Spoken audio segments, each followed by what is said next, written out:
I hated Elden Ring. That might sound crazy if you look at my channel. One of the most consistent forms of content that I do is Elden Ring Night Rain live commentaries. But when I first played Elden Ring, I was disappointed. And a lot of that is because I don't ever spoil my games. I don't like to know anything about whatever game I'm playing other than maybe like some basics about how it plays, like what is it. But for a Fromsoft game, I don't even usually want that. I want to go in as close to blind as I can manage and see what comes of it. But what I did hear about Elden Ring primed me to play a game that was like Sekiro and Dark Souls 3 had a child. People were theorizing that it would have a deflect system because they kept showing off blocking enemy attacks with just a sword in trailers. There was talk of spirit summons not being something that you'd find in the world, but instead being things that you'd go capture like Pokemon. For example, see this weapon art? Turns out it's not specific to this weapon. Instead, you can mix and match weapon arts to multiple weapons. See this pot boy? You might be able to capture enemies like this and then summon them as spirit helpers that fight alongside you. People thought that the weapon art system wouldn't just be a few generic skills, but any skill that any weapon could have could be moved to a different one. So when I first went into Elden Ring, I was ready for a completely fresh gameplay experience, a blend of Sekiro and Dark Souls 3. And what I got felt like Dark Souls 3 with jumping into horse. I played through the game, I beat it, but I wasn't happy with it.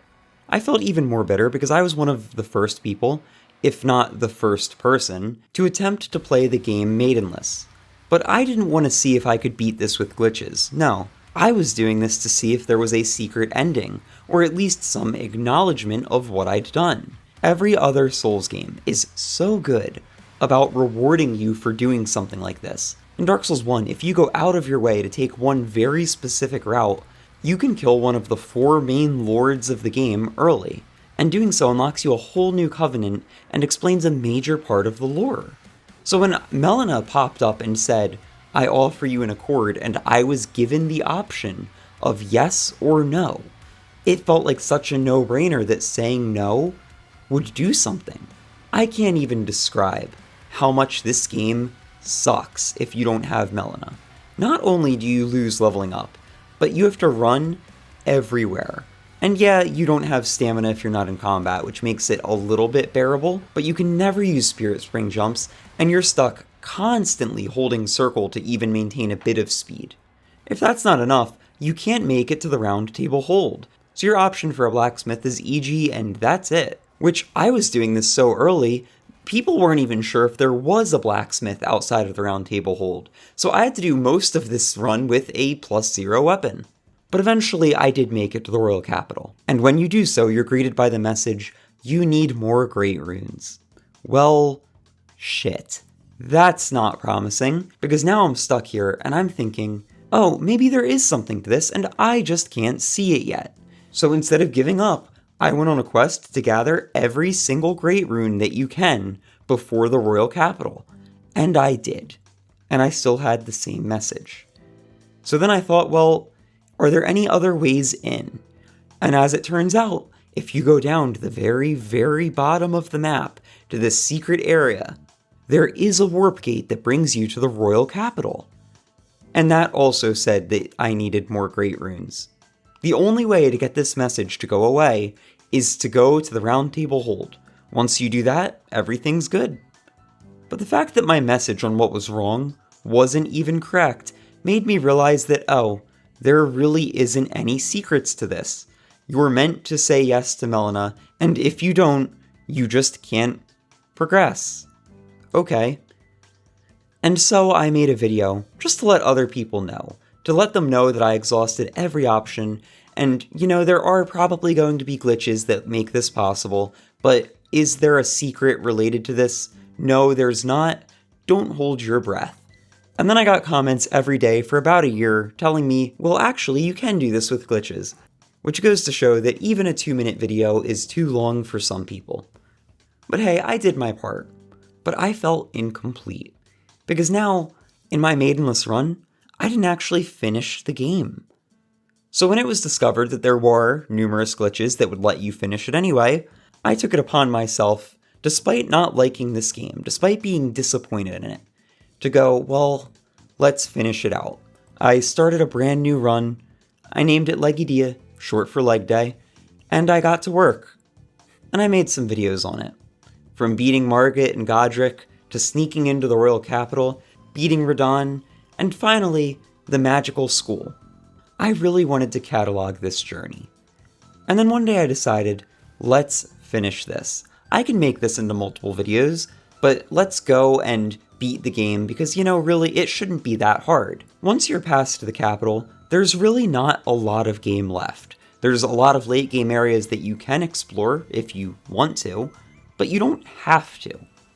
You can just run through Farum Azula. Oh, Gideon Ofnir actually did give me a bit of trouble, but enemies have a lot of health, but Bleed and Scarlet Rot make short work of anything in the game. Except for one thing. You see, Radagon is immune to Bleed, and heavily resistant to Scarlet Rot. If that's not hard enough, he also resists the majority of slashing and piercing damage.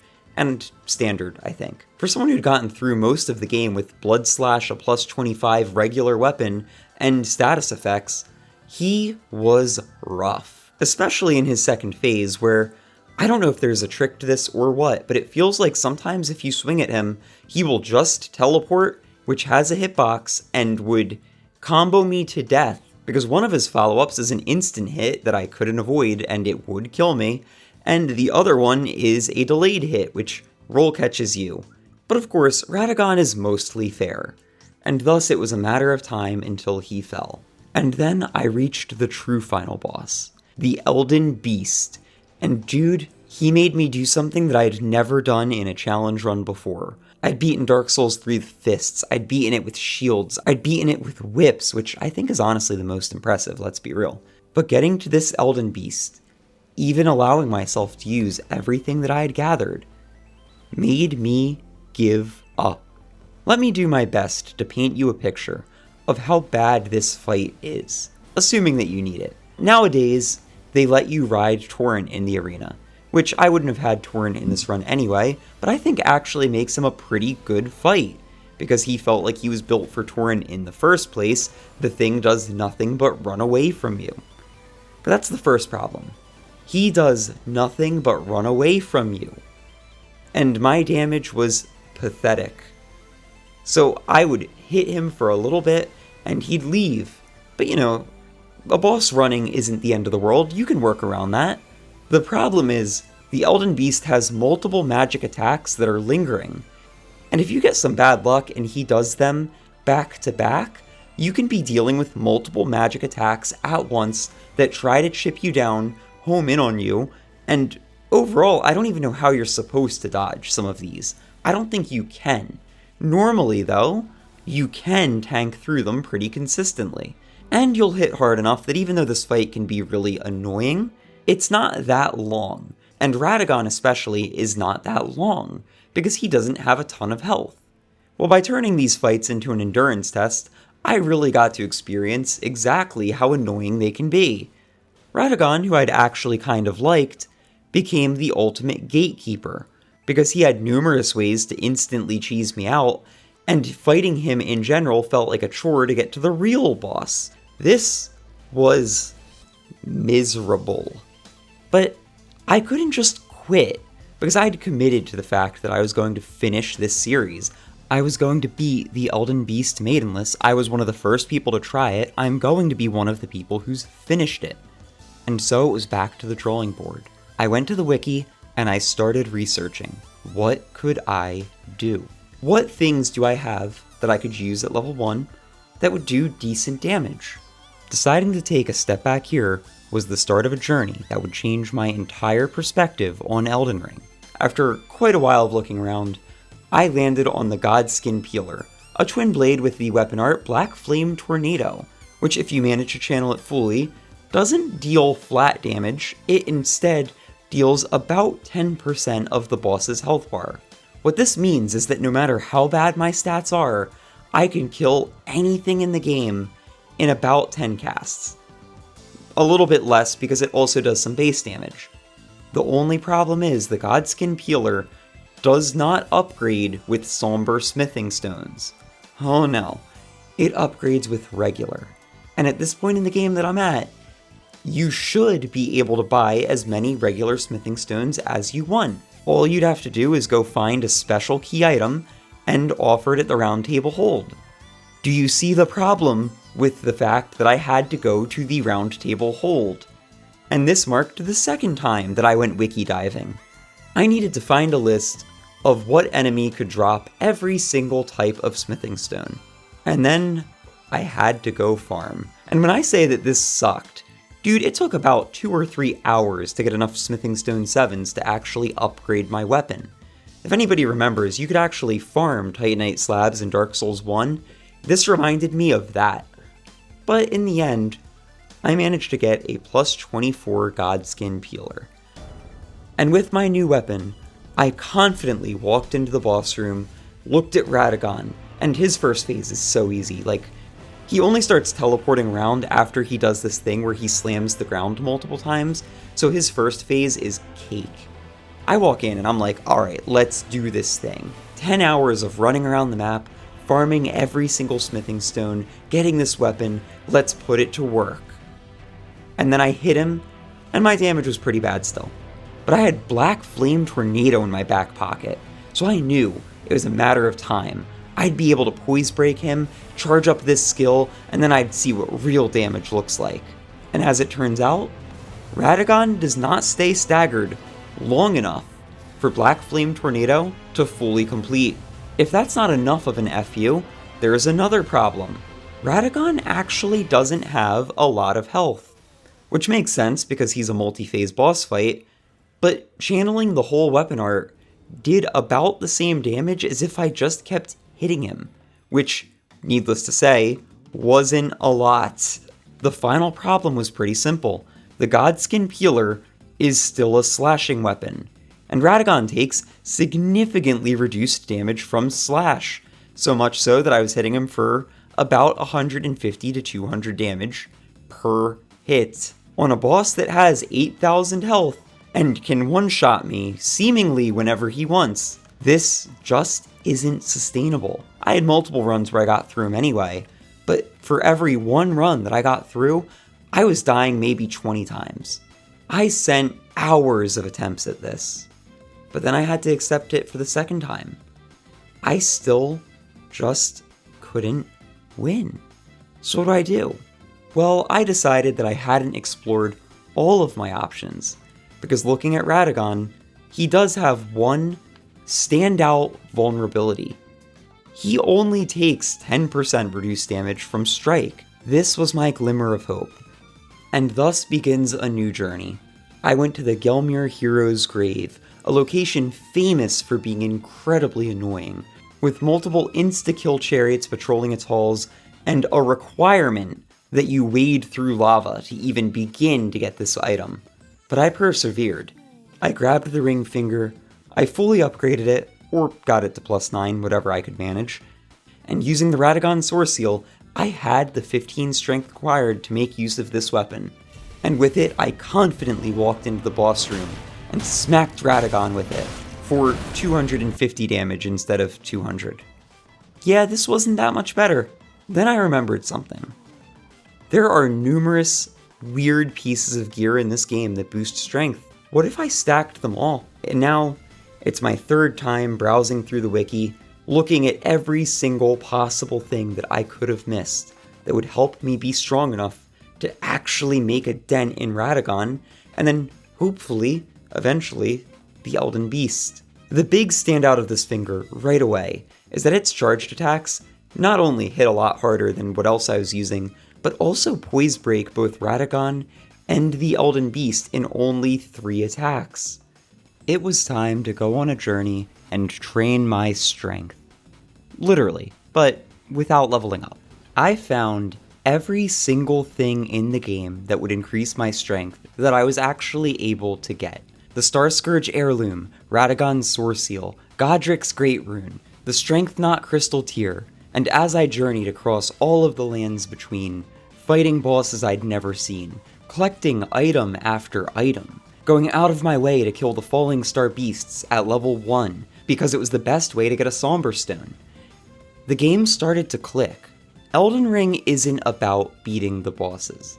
It's about the journey. It's about exploring this massive world and seeing what you can find and creating a build that lets you win. I don't know when it clicked for me exactly, but I think it was after I got the ringed finger and I saw the increase in damage that it gave me. And I went, okay, this is good, but I still don't deal enough damage to the Elden Beast, and I'm still not consistent enough. What more can I do? And I went through every talisman, and I made a build based on posture breaks and charged attacks, and I went from hitting 400s to 700s. I was posture breaking in 2 hits. I was beating Radagon every other attempt. I was making it to the Elden Beast, and all of this because I dropped the ego, stopped just trying to brute force the fight, and went through the game exploring it and making a point of actually making a build. In every other Souls game, it is easy to outskill a challenge. That might be hard to hear, but even the hardest fights like Midir and Gale really don't pressure you once you learn their moves. They're extremely fair. But fair also means that you don't have to do anything special to overcome them. You'll probably even have a good time doing it. Elden Ring is not fun to brute force. As somebody who tried, as someone who really tried to brute force this game at level 1, it is not a good experience. And on top of the core of the game being very reminiscent of Dark Souls 3, that had me so disappointed. It was only by dedicating myself to the fact that I was going to finish this video, I was going to beat this Elden Beast, that I realized there's so much more to this game. The power fantasy isn't in being this unhittable chosen undead. It's in gathering your strength, taking down legends, and becoming one yourself. That's what Elden Ring is. And as I failed again and again to the Elden Beast, yet with all these stat boosts I had, I was able to put up a fight, that's when I realized Radagon may not have had much HP. He may not have staggered long enough for me to use Black Flame Tornado against him. But the Elden Beast is weak to fire, staggers for longer, and has enough HP to make anything in Dark Souls 3 look at it in awe. I still had the Godskin Peeler that I had made initially to try to fight Radagon. And once I realized that, I knew that I had everything I needed to win. And so, I fought Radagon. At this point, a very well-practiced battle. One that I'd win probably 60 or 70% of the time, from the pathetic 1 out of 30 that I had when I first started. Jumping his ground slams, playing safe against his teleport, making sure that I'm not getting caught by the roll catches he has, and getting a stagger every 2 or 3 charged heavies. With this new build, despite being level 1, I can easily rack up 2,000 to 3,000 damage on him with a single stamina bar. Then it's time for the Elden Beast, and in 3 charged heavies he's down, and it's time for the Godskin Peeler Black Flame Tornado. And as I watched it hit for nearly 2,000 damage, I knew it was a matter of time. I'm still convinced that if you spend enough time fighting the Elden Beast, eventually he will do something that will kill you. But I didn't give him the chance. Every stagger led into a massive amount of damage. I staggered him so quickly. And in Elden Ring, every damage buff that you have stacks multiplicatively. I'm not going to get too into the math here, but that means that everything you have that buffs your damage will make your next damage buff even stronger. And just like that, I got my final stagger. I run up with the Godskin Peeler, I do the Black Flame Tornado, and he dies not because I sat there throwing myself at him for hours and hours, which, I mean, I did that too, but because I stopped and played the game like the developers wanted me to. Every Fromsoft game is an RPG, but Elden Ring is the RPG. Anyone who complains about late game enemies having too much health or dealing too much damage just doesn't understand that the game is balanced around the fact that you're going to go out of your way to try and make yourself into a proper Elden Lord. It doesn't want you to win by just upgrading your weapon and throwing yourself at the boss. It wants you to make a build. It wants you to feel powerful and come in there and absolutely dominate what is meant to be a god. Because that's the journey that you've gone through this whole time.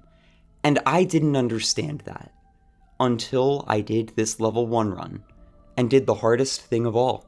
Except that I wasn't good enough, that I wasn't going to win by just being stubborn. Gameplay-wise, I don't know if I can call this my favorite of Fromsoft's games, but story-wise, world-wise, and in terms of them creating a game where you get to live out a real power fantasy and tell your story, man, it's crazy to me that I missed it the first time. And in retrospect, there's only one thing that I can say about it. I was wrong to hate Elden Ring. This game is incredible, and I understand fully why so many people, it is their favorite game of all time. And I never would have realized this if the Elden Beast wasn't such a miserable fight. Thank you for watching, and until next time, see ya. The battle is over, I see.